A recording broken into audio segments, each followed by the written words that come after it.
नमस्कार, मैं हूं सरगम पंत और गुरुमंत्र के खास एपिसोड में आप सभी का स्वागत है। और आज हमारे साथ हैं देश के सबसे बड़े गुरु astro scientist GD Vashishtha ji. जोरदार तालियों से स्वागत कीजिए गुरुदेव का। पूजा अर्चना हम सभी करते हैं।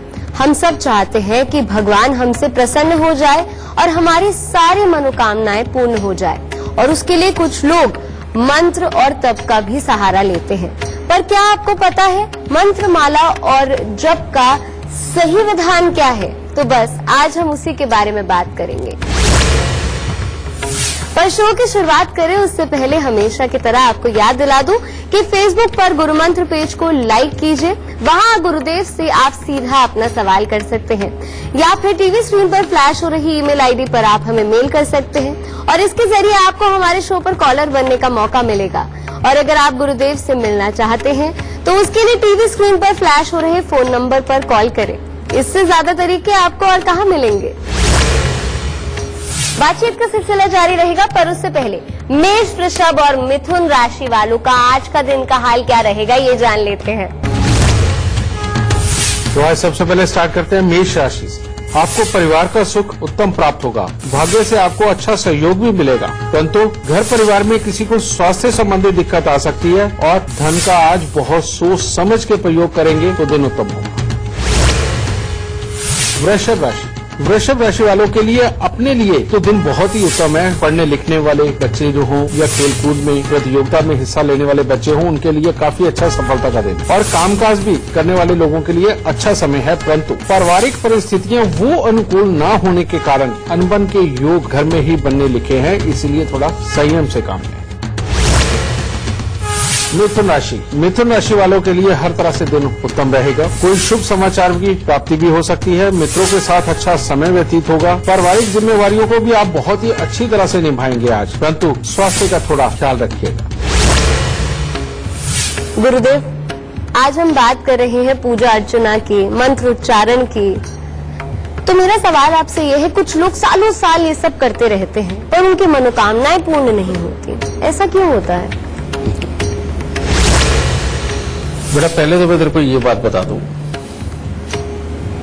कि सारी दुनिया वो ग्रह योग या वो काबिलियत लेकर के नहीं पैदा होते कि वो अपनी लाइफ में सारे ही काम कर सके। ठीक है, ये चीज तो होता ही है। और उसी में से एक चीज ये भी होती है कि बृहस्पति जब बहुत ही अच्छे घरों में जन्म कुंडली के होते हैं तो किताब या ज्योतिष यह प्रेडिक्ट करता है कि इसके पास अलौकिक शक्ति, अलौकिक ताकत या दूसरा जहान यानी कि परमात्मा की तरफ को कहा जाता है कि उस तक पहुंचने की भी ताकत है, या वहां की शफाएं और दुआएं पाने की ताकत है। ठीक है, तो ये जन्म कुंडली ही डिसाइड करती है कि कौन इंसान पूजा कर सकता है।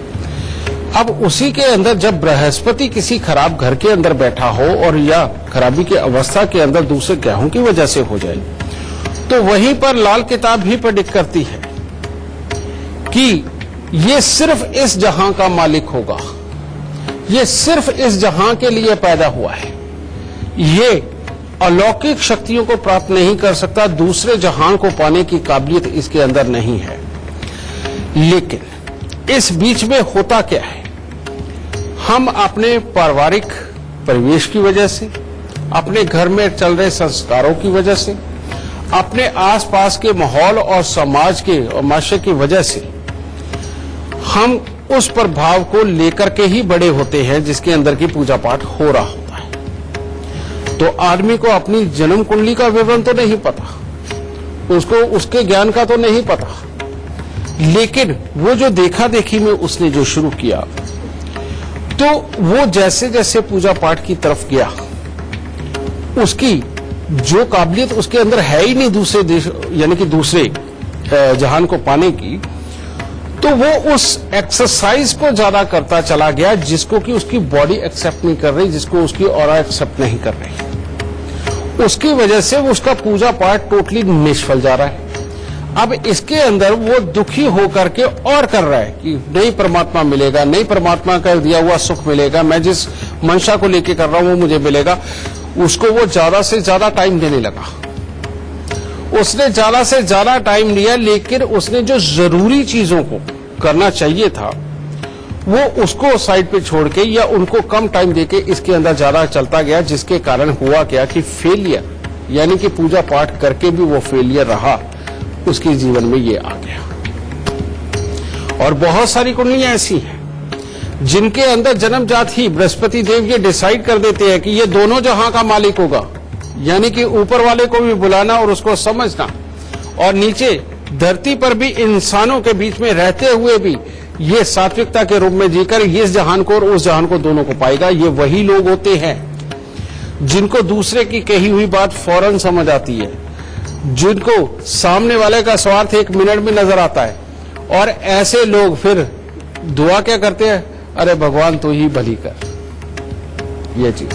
लेकिन आपने वो भी लोग देखे होंगे जो खुद ही दूसरों को दुखी करते हैं और दूसरों की राह में कांटे बोते हैं, अपने स्वार्थ के लिए दूसरों के साथ में कई बुरे से बुरा व्यवहार करते हैं और उन्हीं को धमकी देते हैं कि देखियो एक दिन तेरे को भगवान देखेगा, तेरे को भगवान देख रहा है, तेरे को नहीं छोड़ेगा। वो उन्हीं को धमकी देते हैं। ठीक है, ये जो खराब स्वयं हो करके दूसरों के रास्ते में कांटे बिछा करके दूसरों को टेंशनें दे करके जो श्राप देने वाले लोग होते हैं, ये जिंदगी में कभी भी जितने मर्जी मंत्र जाप कर ले, जितनी मर्जी साधनाएं कर ले, जितने मर्जी हवन यज्ञ कर ले, जितने मर्जी मंदिर घूम ले, इनको कभी भी परमात्मा इनका साथ नहीं देता, इनकी मनोकामना नहीं पूरी करता, क्योंकि वो स्वार्थ से भरी हुई होती है, पूरी रची बसी होती है। और ऐसे में ये सामने वाले को भगवान के नाम पे डरा के अपना स्वार्थ पूरा करना चाहते हैं। यह बात सत्य है। और ऐसे लोग सबसे ज्यादा धार्मिक एक्टिविटियों में नजर आते हैं,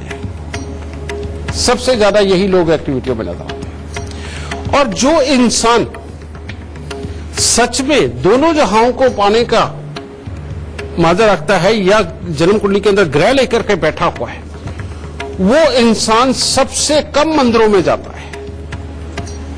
और उसका एक सिंपल सा तर्क होता है, मैं जहां रहता हूं क्या वहां भगवान नहीं है?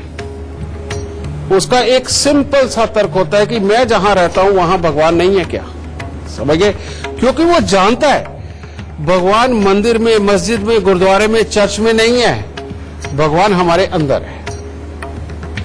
और हम जब अंदर से किसी के लिए भला सोच के, भाव विभोर होकर के, जब वो हमारा कुछ लगता नहीं है, उसकी भी दुख के लिए अपनी आंख में आंसू लाके जब उसकी मदद के लिए हाथ बढ़ाते हो, तो भगवान तो तुम्हारे अंदर से निकलता है। और वही जब तुम स्वार्थ करके और सामने वाले को डरा करके और उससे फायदा पाना चाहते हो, बताओ तुम्हारे अंदर भगवान रहेगा कहां? तुम्हारे अंदर तो राक्षस बैठा है। और जब ये स्वार्थ रूपी राक्षस अपने अंदर बैठा हो, उस इंसान को भगवान नहीं मिलता। और तुमने ज्यादातर देखा होगा घरों में बैठे हुए, मैं ऐसे जनरली अपने समाज की बातें कर रहा हूं, कि एक हाथ में माला जप रहे होते हैं, राम राम होता है, और दूसरे मुंह से बोल रहे होते हैं, अरे फलाना तेरे कीड़े पड़े, ये फलानी जगह जाके ये तो कर ले। साथ में ये सारी बातें हो रही। समझे? अब बताइए यहां भगवान कहां जुड़ेगा? सिर्फ एक नाम लेने से पार नहीं होता।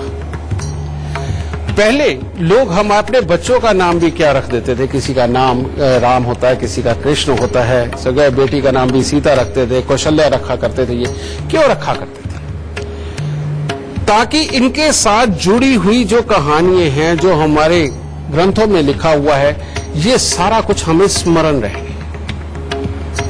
समझ गए? और जब वो कहानियां, वो सारी कथाएं हमें स्मरण रहती हैं, तो आदमी गलत काम नहीं करता, स्वार्थ की भावनाएं नहीं आती, क्योंकि उसके रिजल्ट हमें बचपन से ही बताए गए। और वो जब रिजल्ट का ध्यान रहे और हमें सात्विक बनकर चलाने के रहे, तो ऐसे में बेशक कुंडली के अंदर भी अशुद्धि हो, लेकिन तुम्हारे शुद्ध विचार उस अशुद्धि को भी पार करते हुए जिंदगी के अंदर आराम से जीवन बिता सकते हैं। ऐसे मेरे पास बहुत लोग हैं कि जिनके कुंडलियों में बहुत बड़े बड़े खराबी के योग रहे, लेकिन पारिवारिक संस्कारों की वजह से वो अगर वो उस गलत रास्तों पे नहीं गए, जो कि कुंडली भी बोल रही है, तो उनको बहुत बड़े दुख नहीं मिले। समझे?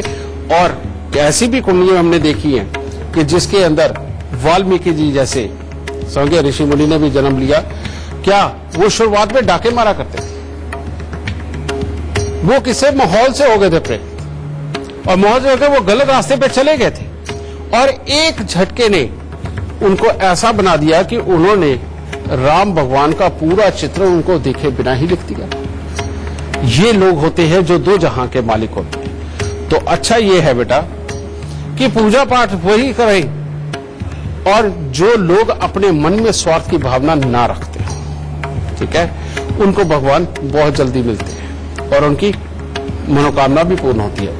और जिसने चलना ही स्वार्थ की भावना लेकर के है, और जिसने मंदिर में जाकर के परमात्मा को देनी ही रिश्वत है कि इतने व्रत और इतने केले चढ़ा देंगे और इतने पैसे चढ़ा देंगे, इतने भंडारे लगा देंगे, बस मेरा ये काम पूरा कर दे, उसको फलाने को नसीहत दे दे और मेरा काम ये पूरा कर दे, जो ये भावना लेकर के जाए, बेटा वो पूजा पाठ करके काहे को अपना समय खराब कर रहा, वो अपने ही कामों पे लगा रहे तो शायद 2 फल मिल जाएंगे उससे, ठीक है।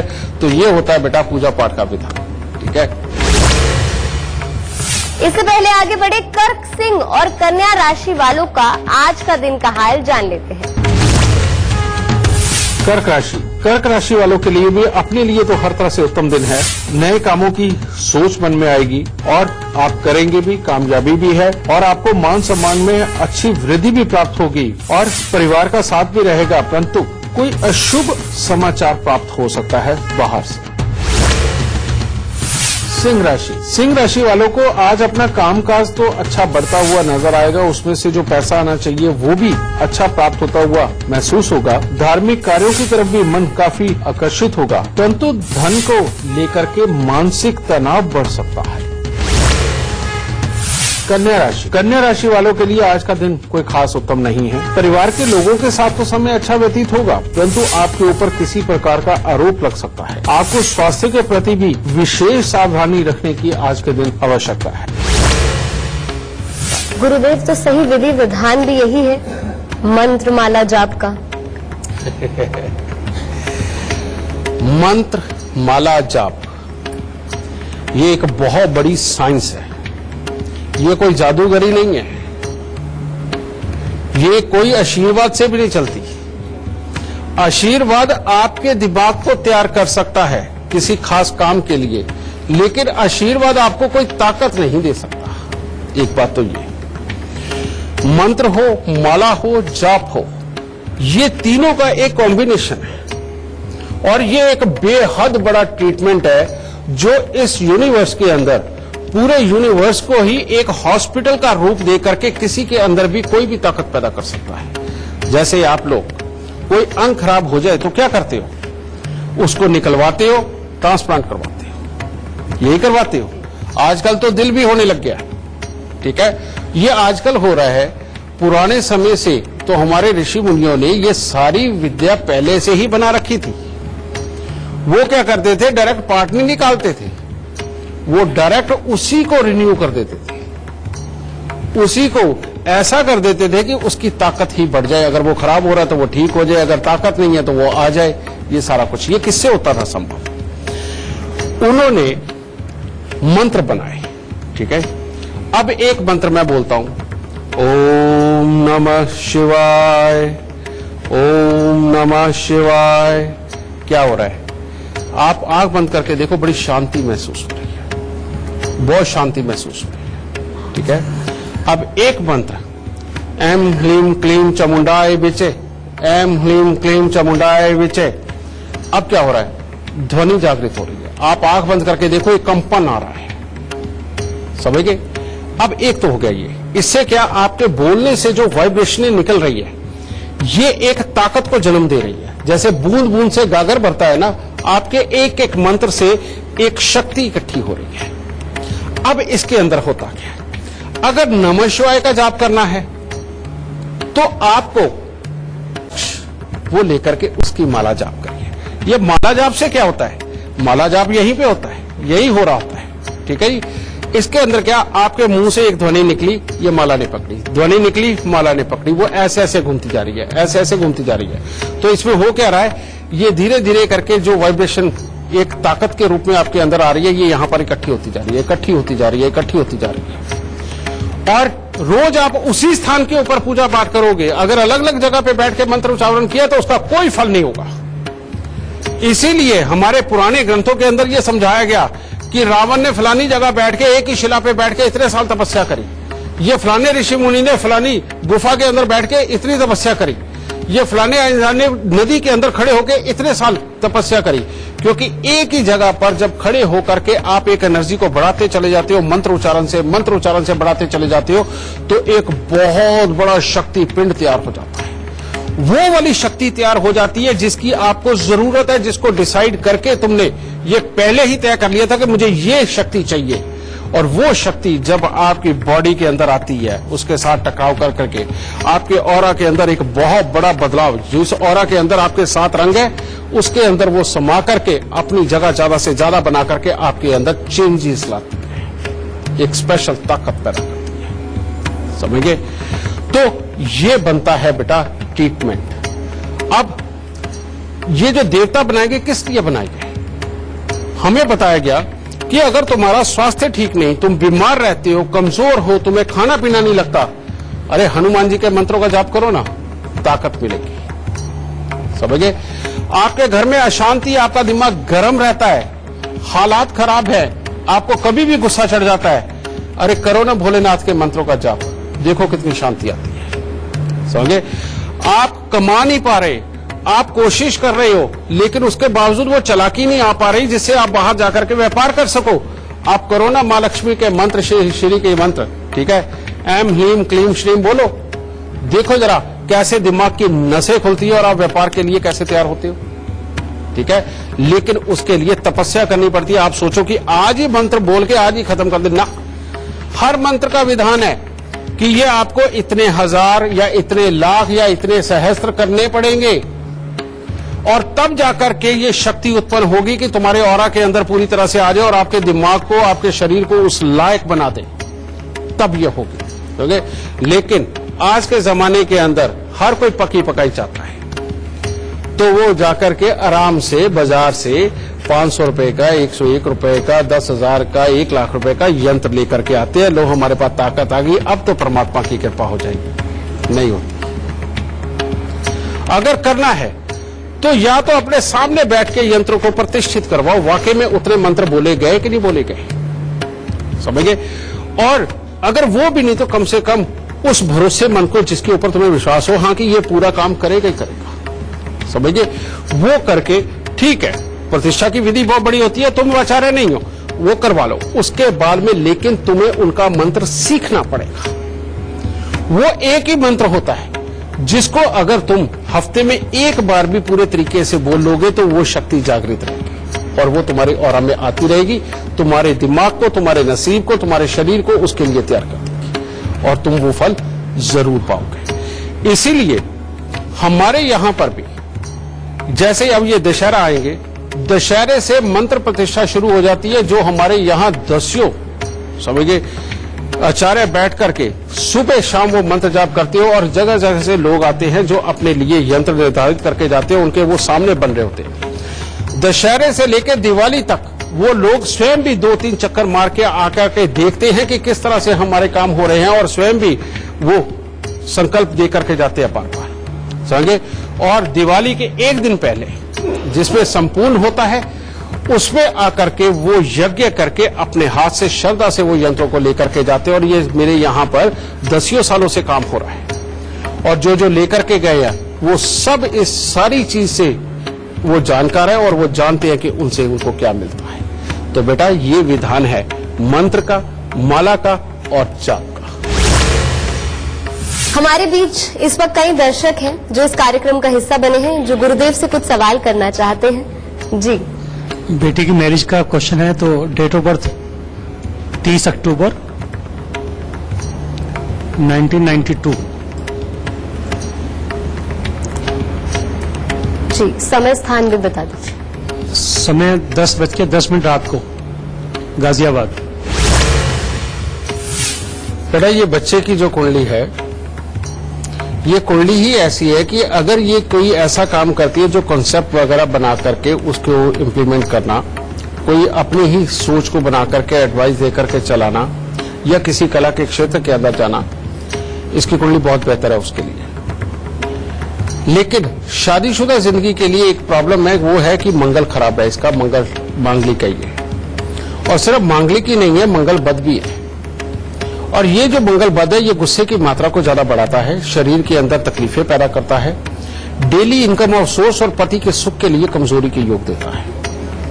और अगर कहीं बच्चे की मनमर्जी ज्यादा बढ़ जाए तो ये तकलीफ कुछ ज्यादा बड़ी कर देता है। समझिए, अब जब तक इस मंगल बद को यहां से हटा नहीं लिया जाता और जब तक सुख स्थान पे बैठे हुए केतु को प्रबल नहीं कर लिया जाता, तब तक इसके स्वास्थ्य की दृष्टि से और इसकी गृहस्थी की दृष्टि से ये कुंडली कमजोर है। ठीक है, तो इसको उपाय क्या करना है? सबसे पहले तांबे के लोटे के अंदर देसी खांड भर के लाल कपड़े से उसका मुंह बंद करके वीरान जमीन के अंदर दबाना। दूसरा, इसको हर रोज बढ़ के पेड़ पे दूध और पानी मिला करके चढ़ाना और गीली मिट्टी का तिलक लगाना। और चौथा, अपने घर पे कुत्ता पालना। अगर कुत्ता नहीं पाला गया और ये केतु की एनर्जी तुम्हारे घर के अंदर नहीं घूमी तो घर में कोई ना कोई बीमार रहेगा, कलेश की अवस्थाएं बनेंगी और पैसा आएगा, लेकिन वो इतना ज्यादा खर्च होगा कि कर्ज की स्थिति तक भी जाएगा। यह चीज, इसीलिए अगर हो सके तो घर में कुत्ता जरूर पालना। ठीक है, ये चीज है। और अगर बच्चे की अपनी मनमर्जी ज्यादा बढ़े और बड़ों के साथ में खिलाफत पे आए तो एक आटे की चक्की लेकर के उसको जल प्रवाह जरूर करना। ठीक है, इन उपायों को करो। इसके बाद में इसके शादी के लिए कोई प्रॉब्लम नहीं, लेकिन ये उपाय अगर नहीं किया तो शादीशुदा जिंदगी के लिए तकलीफों के योग हैं। ठीक है, खुश है। धन्यवाद। सुनकर बातचीत का सिलसिला जारी रहेगा, पर उससे पहले तुला, वृश्चिक और धनु राशि वालों का आज का दिन का हाल कैसा रहेगा ये जान लेते हैं। तुला राशि वालों के लिए खट्टा मीठा दिन। जो लोग बिल्कुल सीरियसली आज के दिन कोई पढ़ाई लिखाई में या प्रतियोगिता में जाना चाहते हैं, उनके लिए अच्छा दिन नहीं है और कामकाज में मन नहीं लगेगा। परंतु अगर आज आप मौज मस्ती में रहना चाहते हैं तो उसमें परिवार का अच्छा सुख और सहयोग भी मिलेगा और शरीर में भी स्फूर्ति बनी रहेगी। वृश्चिक राशि वालों के लिए आज का दिन सिर्फ कामकाज के अंदर धन लाभ के लिए ही उत्तम है। इसके अलावा अचानक बेमतलब की, बेवजह की किसी न किसी के साथ में वाद विवाद भी हो सकता है, मानसिक तनाव बढ़ सकता है और इन सबके बीच में गृहस्थ जीवन में भी कोई न कोई कला हो सकती है। तो इसीलिए थोड़ा संयम बना करके रखें। धनु राशि वाले अगर आज के दिन अपने आप को वाद और विवादों से बचाते हैं तो हर तरह से उत्तम दिन होगा। हर तरह से शुभ समाचारों की प्राप्ति होगी, मन में प्रसन्नता देखने को मिलेगी और परिवार के साथ अच्छा समय व्यतीत होगा और कामकाज में भी सफलता प्राप्त होगी। गुरुदेव, पहला सवाल मैंने आपसे किया था कि कुछ लोग हमेशा माला जपते हैं, सालों साल माला जपते हैं, पर उनकी मनोकामनाएं पूर्ण नहीं होती। और मेरा ये सवाल है, कुछ लोग तो ऐसे होते हैं जो माला जपते हैं सालों साल, पर उनके जीवन में बस दुख ही दुख आते हैं। ऐसा क्यों होता है? जब हम सिर्फ श्रद्धावश, सिर्फ श्रद्धा से किसी एक चीज को करने लगते हैं, लेकिन उसके पीछे की साइंस बताने वाला कोई गुरु नहीं मिलता, आपको वो आचार्य नहीं मिलता कि जो ये समझा सके कि जो तुम ये करने लगे हो इसका फल क्या है, तो बेटा वहां दुख ही पाना है, वहां सुख कहां होता है। अब हमारे पास ऐसे बहुत सारे लोग आते हैं जिनकी कुंडली के अंदर मंगल बद है, बुरा है, और वो हनुमान मंदिर जरूर जाते हैं।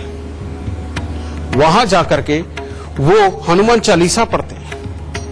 हनुमान चालीसा एक बार नहीं, 5 बार 11 बार उन्होंने ये सुख रखा होता है, वो करते चले जाते हैं। अब वो हनुमान चालीसा की ताकत को बढ़ाते चले जा रहे हैं, हनुमान जी की ताकत को बढ़ाते चले जा रहे हैं, मंगल पहले ही बंद है। और वो घर आकर के सबसे पहले वो बच्चा क्या करता है, वो सबसे पहले माँ में, बाप में, भाई में या पड़ोसियों में गलती निकाल के उनसे लड़ने का काम करता है। क्योंकि मंगल बद जब हो जाता है उसका काम होता है दूसरों के अंदर कभी निकालना, और जब वो उसी मंगल की ताकत को बढ़ाता जाएगा तो होगा क्या, वो ताकत और बढ़ती चली जाएगी। इसी तरह से मान लो जन्म कुंडली के अंदर शुक्र बहुत ही खराब अवस्था के अंदर आकर के बैठ गए, बहुत ही खराब अवस्था के अंदर आकर के बैठ गए, और ऐसे में इंसान ने पूजा अर्चना शुरू कर दी लक्ष्मी नारायण जी की कि मेरे तो यही भगवान है, मेरे तो यही सर्वत्र है, यही मेरा भवसागर से पार निकालेंगे, यही मेरे को पार लगाएंगे, दूसरे जन्म में भी मेरे को यही संभालेंगे, तुम ये करते। लेकिन अगर शुक्र खराब है, आप जितनी ज्यादा लक्ष्मी नारायण की पूजा करते चले जाओगे, जितनी ज्यादा पूजा करते चले जाओगे, उस एनर्जी को, उनके मंत्रों को, उनके पूजा पाठ के विधान को जितना बढ़ाते चले जाओगे, आपके लिए वो और खराब होता चला जाएगा, क्योंकि वो तो पहले ही गुण खराब है अंदर। समझे? इसी प्रकार से आप किसी भी ग्रह और किसी भी ग्रह से जुड़े हुए देवी देवता के बारे में देखिए, आपको पूजा पाठ का विधान भी वैसे ही चुनना पड़ेगा। किसी गुरु की शरण के अंदर जाए बिना आप पूजा पाठ का विधान भी नहीं चुन सकते, यह बात सत्य है। और जो जो इंसान श्रद्धावश ये काम करता है, तो फिर तो तीर तुक्का है। हो सकता है वो आपका ग्रह बड़ा अच्छा है, जिस देवी देवता की आप पूजा करने लगे हो, और उसकी माला पकड़ के जब आप जपते हो, तो आप दिन दुनी रात चौगनी तरक्की पे पहुंच जाते हो। लेकिन वही आपको देख के आपका पड़ोसी करने लगता है, तो उसकी हालत खराब हो जाती है। यही कारण है कि रोज करोड़ों की दुनिया परमात्मा दर के दरबार पे जाती है, लेकिन मनोकामना कितने की पूर्ण होती है, ये आप सब लोग जानते हैं। समझ गए? तो ये सिंपल सा इसके अंदर फंडा है बेटा। तो मेरा ख्याल अब तुम्हें जवाब मिल गया होगा कि ये माला जपने से उनके दुख क्यों बड़े हो जाते हैं। गुरुदेव, आपने इसमें बार बार बताया है कि सही देवता की पूजा करना बहुत जरूरी है, और अक्सर कभी होता है, मैंने देखा है, और काफी लोग यहाँ पे मानेंगे भी, मेरी बात से सहमत होंगे, कि हम किसी भी देवता की पूजा कर लेते हैं कि आज दीपावली है तो माँ लक्ष्मी जी की कर लेते हैं, कल किसी की। तो कितना सही है ये बहुत सही है। वो क्यों है? अब तुम भी कहोगे अभी तो ये बता के हटा, अब ये कह रहे बिल्कुल सही है, लेकिन ये जरूरी है बेटा। तुम्हारे घर के अंदर कितने मेंबर हैं? पहले तो एक घर के अंदर 30-30 मेंबर हुआ करते थे। हाँ जी।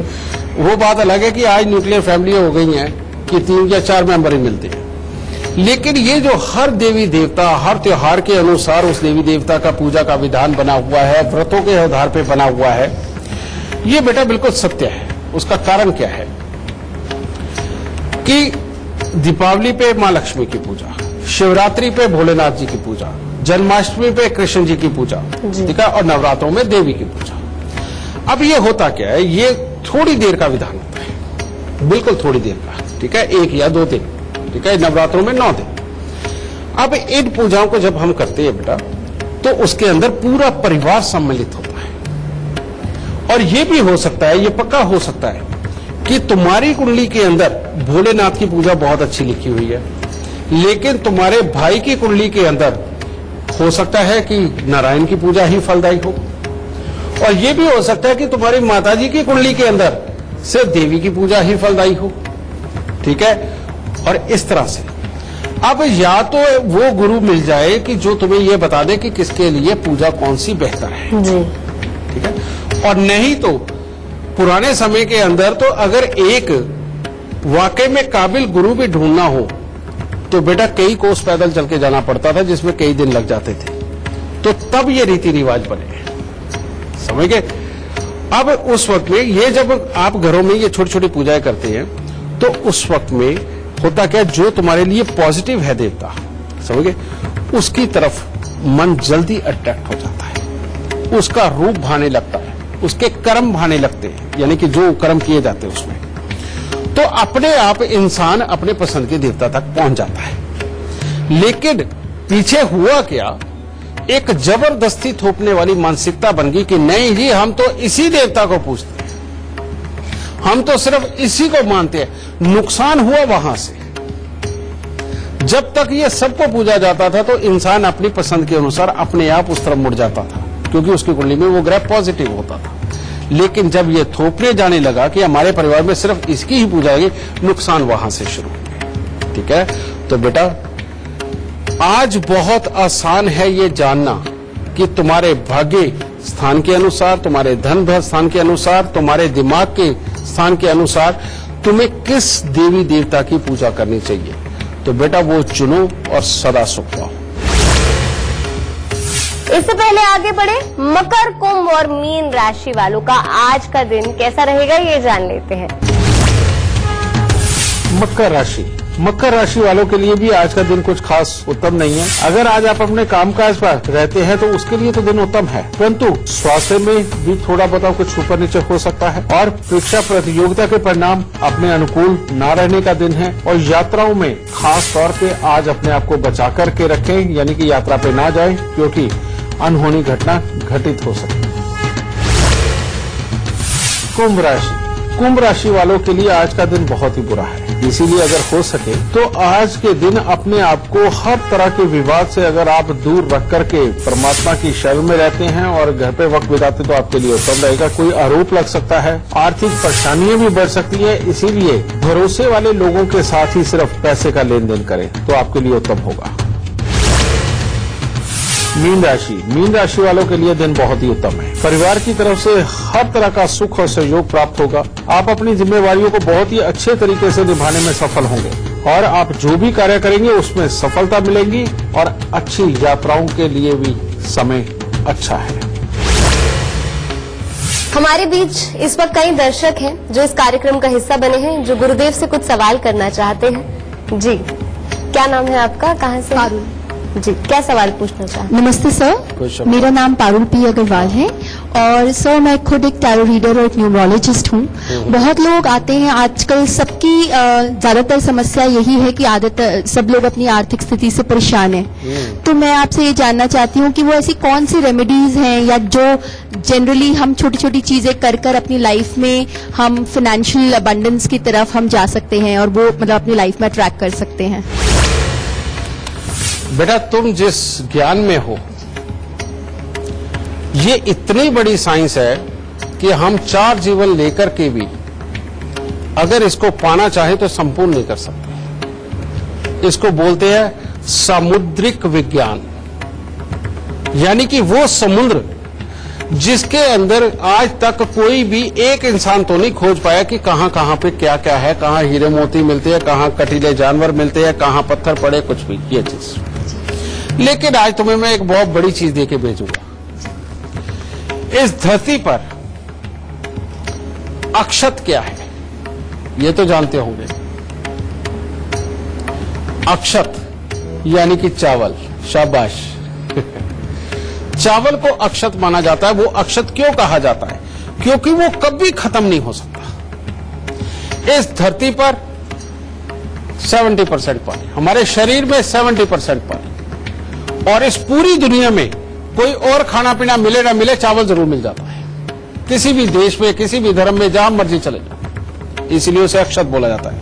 और हमारे यहां तो जब तिलक लगाया जाता है तो चावल भी लगाए जाते हैं, यानी कि अक्षत लगाए जाते हैं। वो इसीलिए वो कि ये ठंडक देंगे, और जहां ठंडक होती है वहां ज्ञान होता है। ठीक है, और जहां ज्ञान होता है आदमी अपने लिए कोई आराम से रास्ता ढूंढ ही लेता है। और अगर ये माथे से होके नीचे गिरते हैं, लोग कहते हो अपमान होता है, लगाने का क्या फायदा? नहीं, बहुत फायदा है कि जब लगाते हो तुम्हें ध्यान नहीं रहता, इधर उधर गिरता है, चाहे झाड़ू पोछा मार के उसे बाद में फेंकना तो मिट्टी में ही है। वहां पर भी जो एक पौधा पैदा होता है वो कई जीवों का भरण पोषण करता है, अक्षत, और बहुत जल्दी पैदा हो जाता है चावल। ठीक है, तो ये अनादर नहीं है एक ये चीज। अब ये अक्षत में ही एक ताकत है कि जो घर के अंदर सुख शांति और समृद्धि ला सके। जब भी किसी की कुंडली के अंदर चंद्रमा पीड़ित होगा, खराब होगा, वो इंसान पैसे से परेशान होगा, उसको रुपए पैसे प्रॉपर्टी के लिए सदा ही तरसना पड़ेगा। वो इंसान वाहन का सुख ढंग से भोग ही नहीं सकता, किस्तों के ऊपर गाड़ी लेगा वो भी एक्सीडेंट होकर के खराब होगी। ये क्यों कौन करता है? ये चंद्रमा की खराब पोजीशनिंग करती है। दूसरा कौन है? तुम्हारे घर पे धन नहीं जमा होता। तुम्हारे घर पे अगर धन जमा नहीं होता तो उसके पीछे कारण क्या है? उसके कारण है बृहस्पति खराब। बृहस्पति क्या? जिस भी इंसान को याद रखने की दिक्कत होगी, जो इंसान अपने काम को करते करते भी, अब क्या होता है जीवन के अंदर, मान लो तुमने एक 10 स्टेप बनाए कि ये 10 स्टेप तुम अचीव करके तुम यहां इस चीज के ऊपर पहुंचोगे, इसमें से तुम्हें फल मिलेगा, यहां से तुम्हें लाभ मिलेगा। लेकिन वो जब 10 स्टेप निभाने की बात आती है तो करते करते में बीच में 2 भूल जाते, 8 करते, 3 भूल गए, 7 किए, समझ गए? वो बाद में ज्यादा आया, ओहो वहां पर तो ये करना था। तो ये वाली ताकत कौन देता है? बृहस्पति। और ये जब खराब होता है तब तक इंसान प्लान बना के अपने एक निर्धारित चीज तक नहीं पहुंच सकता। तो ये हो गया बृहस्पति, ठीक है। फिर हमें ताकत कौन देता है, किसी भी चीज को करने की हिम्मत कौन देता है, वो देता है मंगल, वो देता है सूर्य, समझ गए। अब जब तक ये तीनों चीजें यानी कि ठंडा दिमाग प्लानिंग, याद रखने की ताकत और लंबी प्लानिंग बनाने की ताकत बृहस्पति और हिम्मत, ये तीन चीज तुम्हारे पास अगर नहीं होंगी तो कोई भी इंसान समृद्ध नहीं बन सकता, समझ गए। और इन तीनों को अच्छा करने के लिए जन्म कुंडली के अंदर किसी भी आधार पर ये ग्रह बैठे हों, इन तीनों को या तो चौथे घर में पहुंचा दो या दूसरे घर में पहुंचा दो, क्योंकि तीनों का चौथा स्थान भी बेहतर है और दूसरा स्थान भी बेहतर है। दूसरे स्थान से लिक्विडिटी आती है, जिससे पैसा आता है, समझ गए। इसीलिए ज्यादा बोलने वाले लोग पैसा पैदा कर ही लेते हैं, क्योंकि उनका दूसरा स्थान बड़ा एक्टिव होता है, ठीक है। चौथा स्थान जो ज्ञान, जो प्लानिंग ये बनाता है, और प्लानिंग बना के अपना पैसा कैसे बचाया जाए, वो जायदाद कैसी बनाई जाए जिसमें से किराया ही किराया आए, ठीक है। तो बेटा ये चौथा स्थान होता है। तो अपनी जरूरत के हिसाब से अगर आज नगद पैसा चाहिए तो तांबे के लोटे के अंदर चावल और चने की दाल भर के लाल चंदन का लेप लगा के 43 दिन मंदिर में दिलवा दो, पैसा आना शुरू हो जाएगा। और अगर वाहन का सुख लेना है, प्रॉपर्टी का सुख लेना है, पैसे जमा करने हैं, तो बेटा इसी तांबे के लोटे के अंदर चावल और चने की दाल भर के 43 दिन जल प्रवाह कर दो, ये ग्रह जाग जाएंगे। वो चौथे घर में पहुंचने की विधि, वो दूसरे घर में पहुंचने की विधि। तो बेटा आने वाले को अगर कुछ ना समझ आए तो ये उपाय देके भेजिए, तेरे गुणगान जरूर गाएगा। कुछ आज के लिए बस इतना ही, लेकिन कल फिर हाजिर होंगे एक नए विषय के साथ। तब तक के लिए दीजिए इजाजत, नमस्कार।